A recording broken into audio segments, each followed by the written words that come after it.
am live, but I might be a little choppy. Let me just check my connection here, if you don't mind. Give me a second. Can you hear me now? I'll give you guys a couple seconds to join me here while I fix my camera. There we go. Hi, Mary here at Mary's Heirloom Seeds, and welcome to our weekly Thursday night chat here at Mary's Heirloom Seeds on YouTube. It looks a little funky on my end, so if you are available, if you're here, if you're watching, let me know that you're here and let me know how the quality of the picture is. It looks a little funny to me, so I'm not sure if it's okay or not. Just give me a second here. Hi.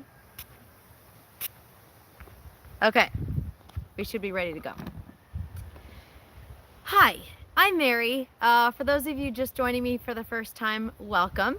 For those of you that join me weekly, welcome back. Yep, okay, so it is fuzzy. Let's see if I can get a better connection. So for those videos, we are pretty rural here, so our connection is a little funky and a little fuzzy sometimes.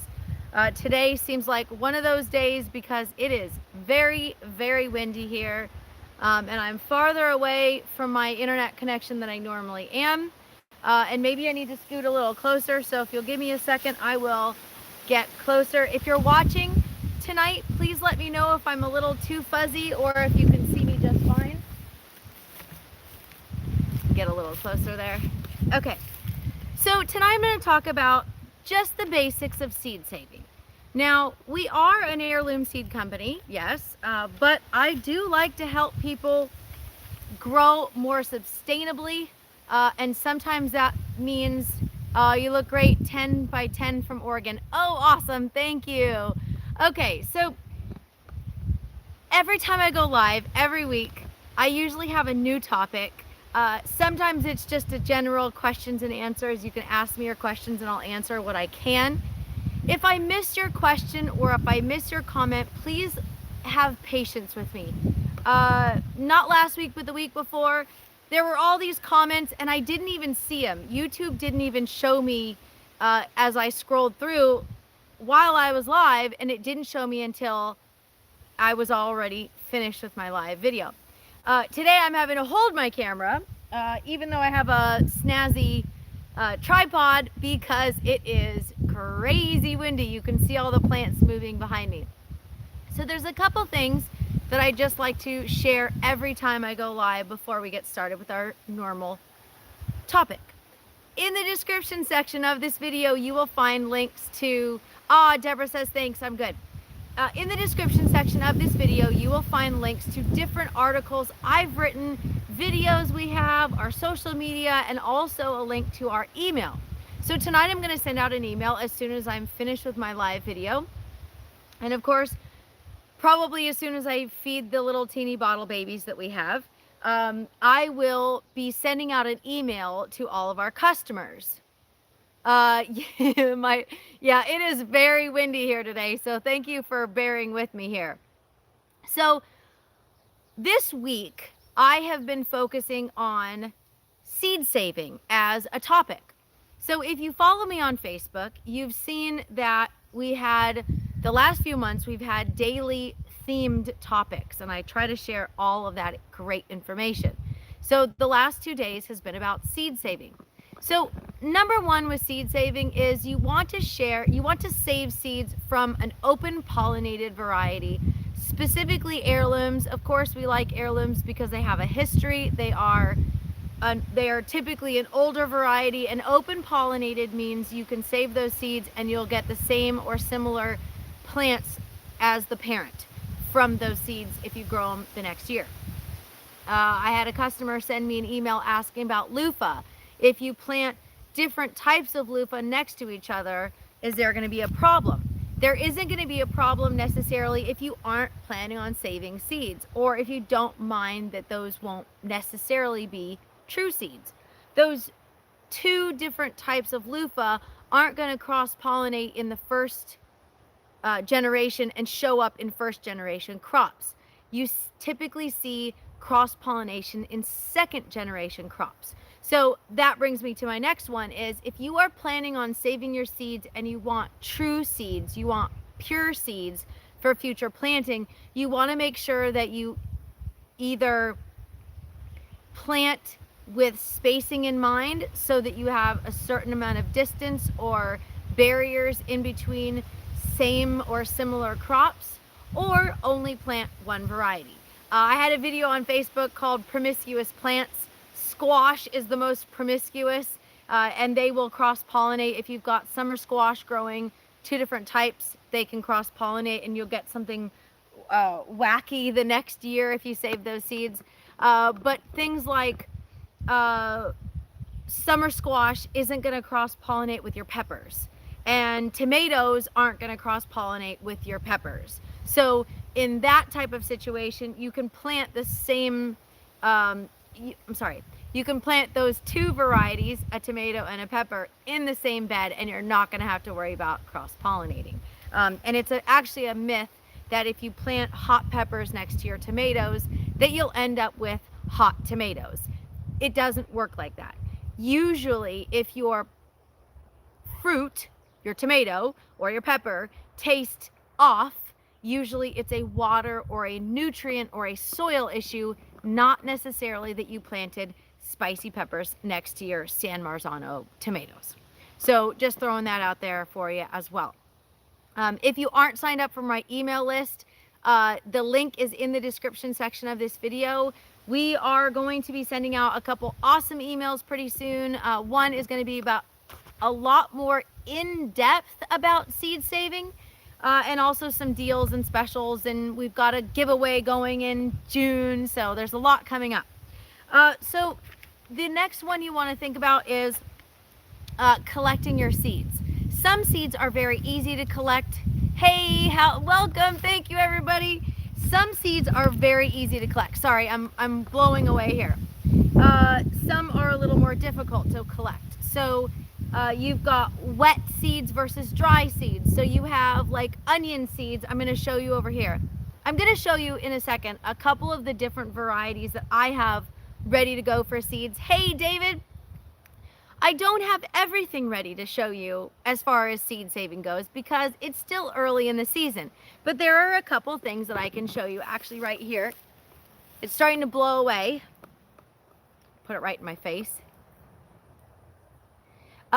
You may not be able to see these very well, but this is coriander, which is cilantro seeds.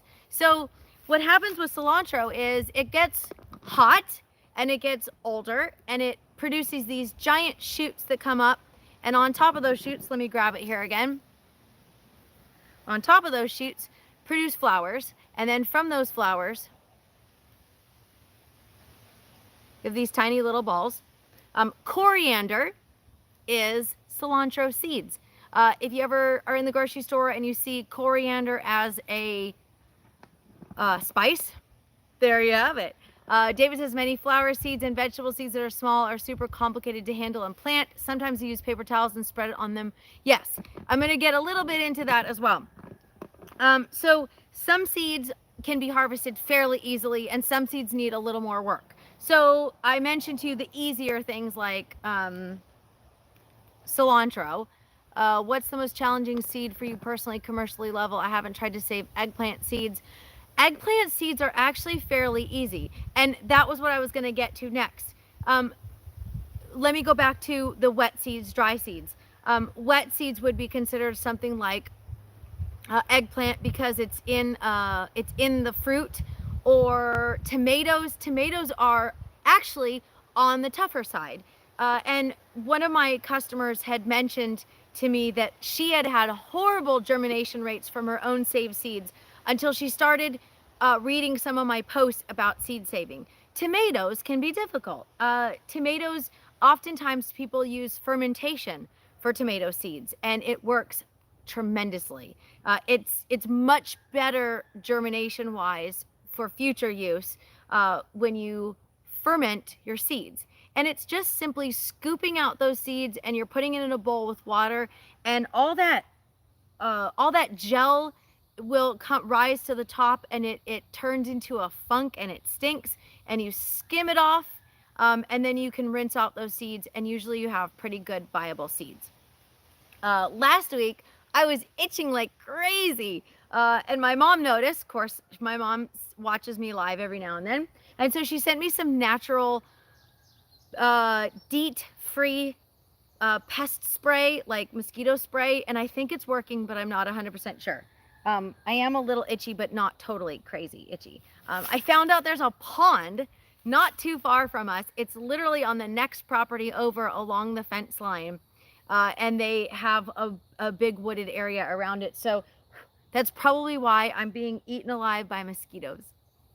All right, so I'm going to turn the camera around shortly, and I'm going to show you a couple of things, but I just wanted to go over just the basics. So I'm not going to go into a lot of detail about a lot of different varieties.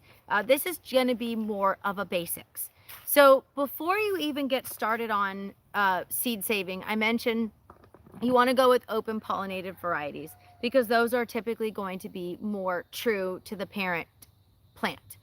But the next one is you want to make sure you're saving it from healthy plants. You don't want to save seeds from diseased plants. You don't want to save seeds from stunted plants. You really want the best that your garden had to offer, and you want to save seeds from that. And before you go ahead and go, oh, this is a beautiful tomato from a beautiful plant, I'm going to snatch it off the plant. You want to make sure that when you are saving these seeds, that you save it from the most mature or even overripe. You are a good teacher. My seeds are viable. Yay! So overripe is very key. Market quality versus seed quality are two completely different things. Now, what I would harvest for myself to eat is not going to be what I would harvest for seeds. I would probably say the easiest thing to save seeds from would be the cilantro that I showed you earlier and okra. And I actually don't have any okra on hand. I'm going to use that in a future video as well, but I swear I thought I brought some with me. I saved some just specifically for this video, and then of course now I'm live and I can't find it. So I'm going to go ahead and show you. I've got onions. And I've got peas. Actually, the peas I can show you right now. I have peas. Peppers are easy to save. Oh, that's right. Duh. That's definitely a duh moment. Thank you, David.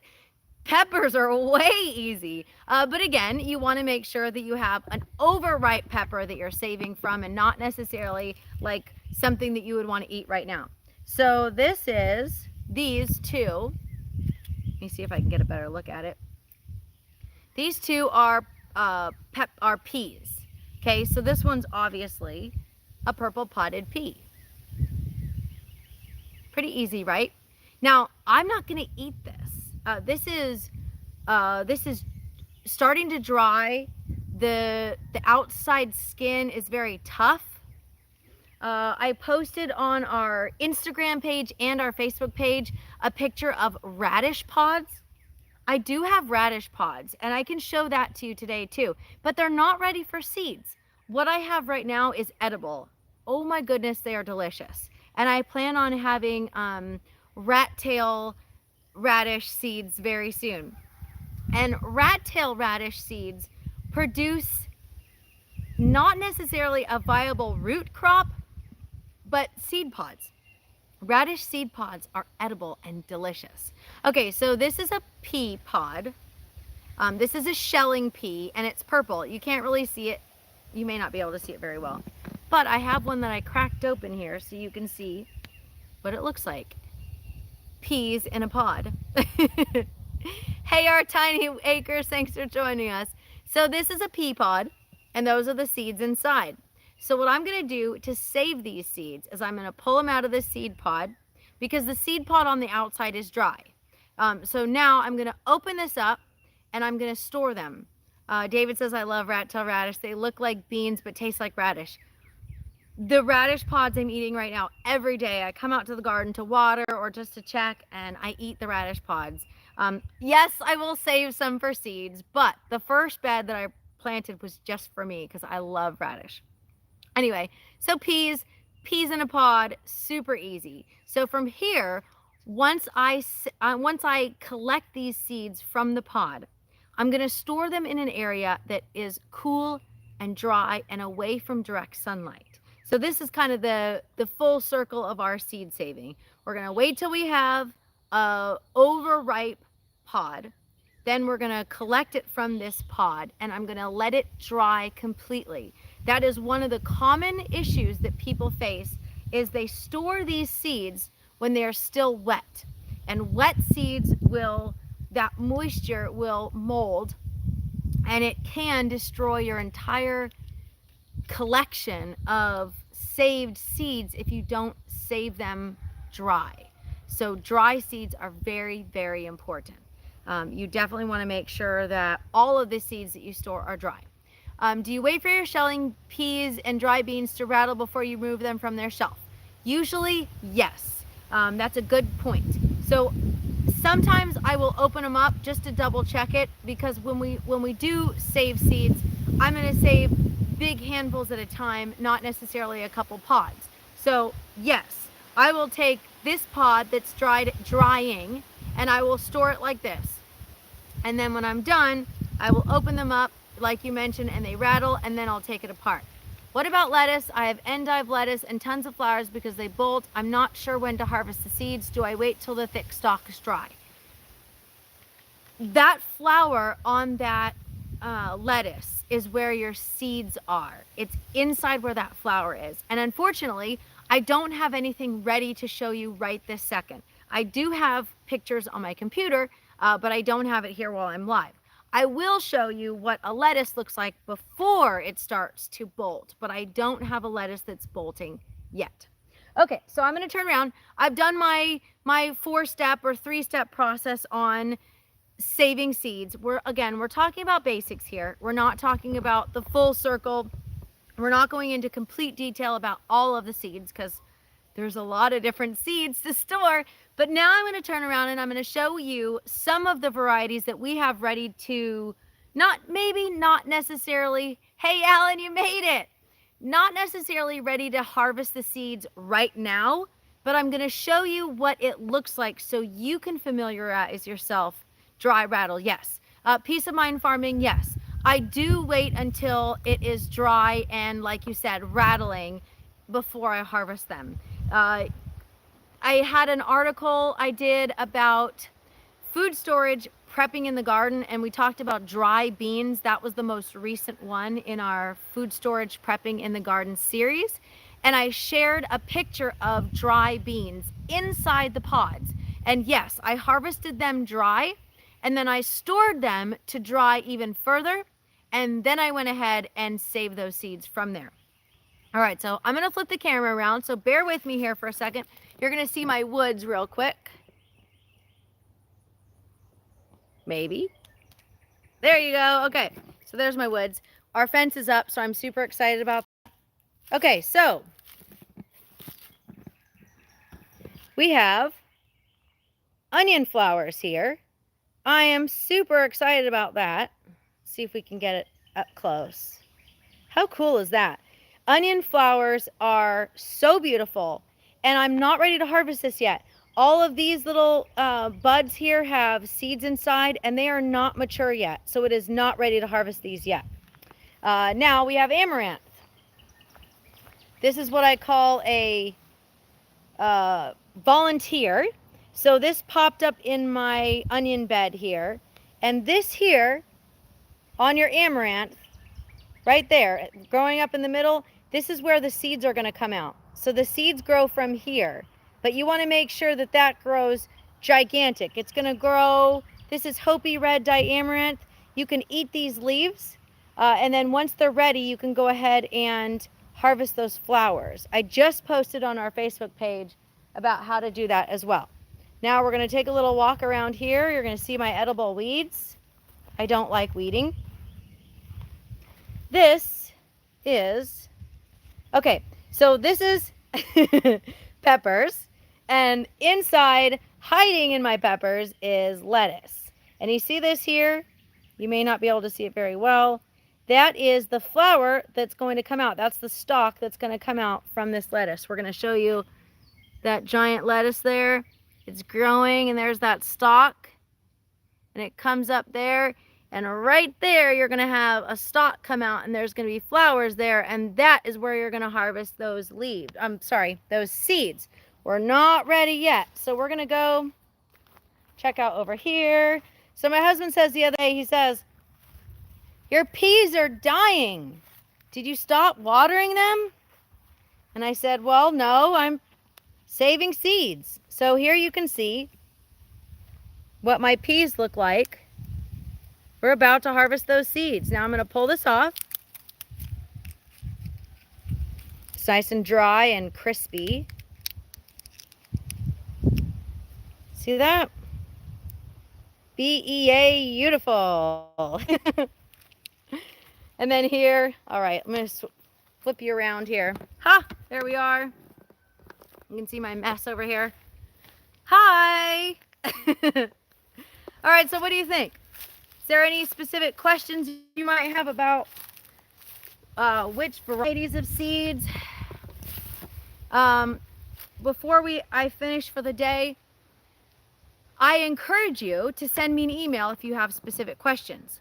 I do try to answer all of the emails that come through. My email is mary@marysheirloomseeds.com. In the description section of this video, you will find links to my comprehensive planting guide.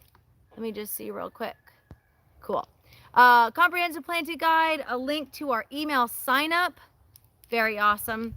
I let my kale go to seed, just not sure when to harvest. Hey there, who's that? Thanks for joining us. So kale is a fun one. It takes a lot longer than others to bloom. So you need to wait until it flowers. And I don't have pictures of that right now yet because there is just some stuff that hasn't produced seeds yet. It's still early. My arugula went to seed. Awesome.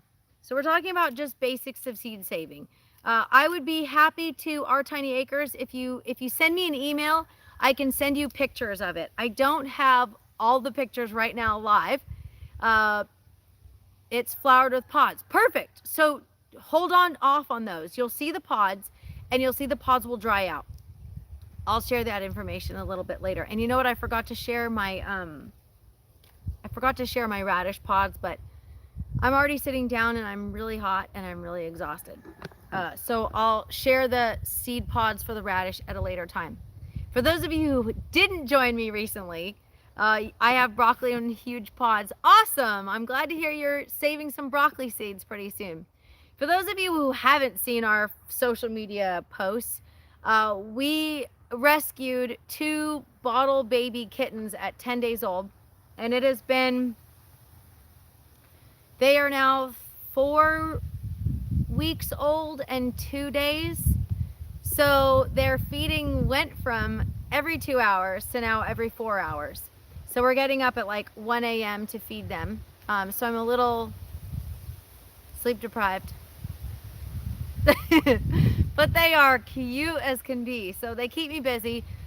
They will keep me running around, and besides the seed orders and expanding our garden, we rescued kittens. So I know I'm a little nuts here. What can I tell you? I thoroughly enjoy lots and lots of work.